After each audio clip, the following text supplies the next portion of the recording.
Once upon a time, a man who is called Russell Herman Conwell came up with an idea to build a fine college for poor but deserving young men, and he raised $7 million, with which he founded Temple University, one of the world's leading universities, by giving more than 6,000 lectures all over the country. And in each one of them, he told the story called Acres of Diamonds. The story was the account of an African farmer who heard tales about other settlers who had made millions by discovering diamond mines. And these tales so excited the farmer that he could hardly wait to sell his farm and search for diamonds himself.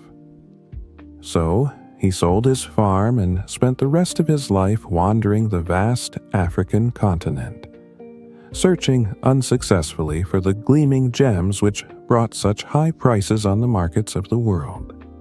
Finally, in a fit of despondency, broke and desperate, then he threw himself into a river and drowned.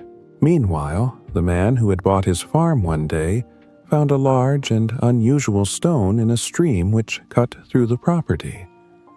And the stone turned out to be a great diamond of enormous value. And he then discovered that the farm was covered with them, and it was to become one of the world's richest diamond mines. The first farmer had owned literally acres of diamonds, but had sold them for practically nothing in order to look for them elsewhere. If he'd only taken the time to study and prepare himself to learn what diamonds looked like in their rough state, and at first thoroughly explored the land he owned, he would have found the millions he sought right on his own property.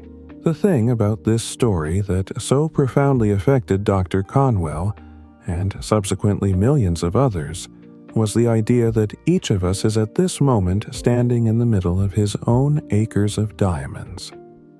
If we will only have the wisdom and patience to intelligently and effectively explore the work in which we're now engaged, we'll usually find that it contains the riches we seek, whether they be financial or intangible or both. So be patient.